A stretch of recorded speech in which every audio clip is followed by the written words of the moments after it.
Городское хозяйство – важнейшее звено в обеспечении жизнедеятельности городов. Оно подразумевает под собой благоустройство городской среды, развитие инфраструктуры и обеспечение качественных жилищно-коммунальных услуг. Обо всем этом и шла речь в ходе конференции под руководством председателя Общественной палаты Ингушетии Лейлы Амирхановой. Я надеюсь, что темой сегодняшнего обсуждения будут различные вопросы.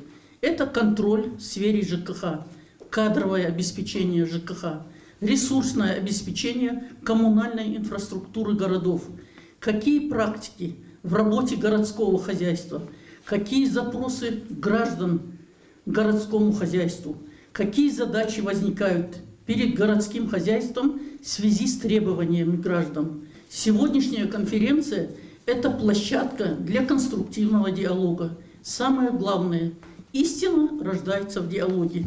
Со вступительным словом выступает также Магомед Кадзоев, начальник управления внутренней политики, администрации главы и правительства региона. Я думаю, что сегодня мы проведем плодотворный форум. Все свои мысли, предложения по усовершенствованию данной работы озвучат.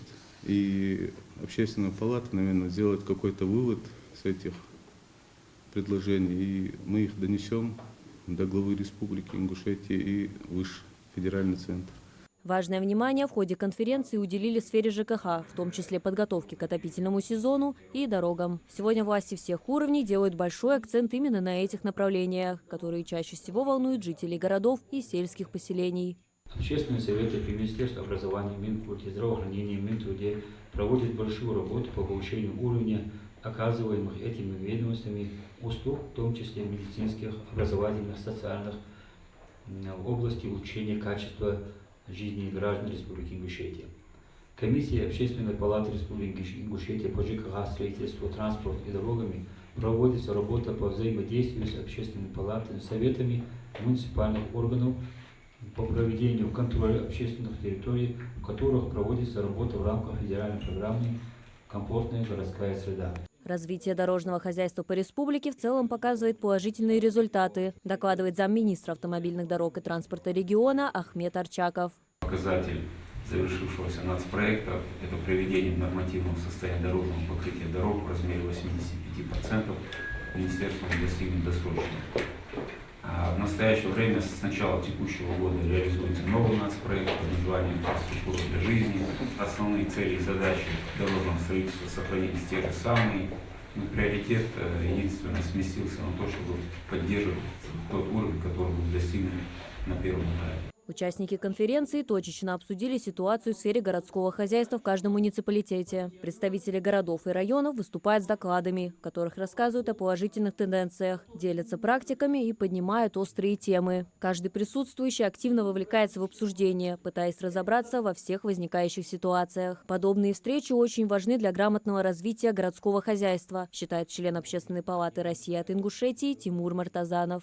Мы знаем, что буквально на пороге у нас уже отопительный сезон. Во-первых, мы должны быть к отопительному сезону. Во-вторых, сегодня возникают вопросы по дорогам, в каком состоянии находятся наши дороги, потому что зима, мы знаем, снег. И все вопросы, которые возникали в течение сегодняшней конференции, практически на все вопросы мы нашли ответы. Мы знаем, что необходимо делать.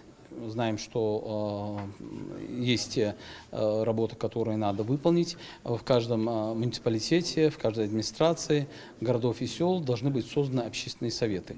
Нагрузку, которую несут общественные советы, она колоссальна. Это связь между властью и населением. Такие конференции проходят по всей стране по поручению руководства Общественной палаты России в качестве первого этапа Всероссийского форума ЖКХ «Городское хозяйство. Современные тенденции и вызовы». В октябре в Москве пройдет второй этап, на котором обсудят способы улучшения инфраструктуры и повышения качества жизни в городах и районах всех регионов страны. Участники обменяются опытом и представят свои инновационные решения. Мария Макиева, Сулейман Костоев, Магаз 24.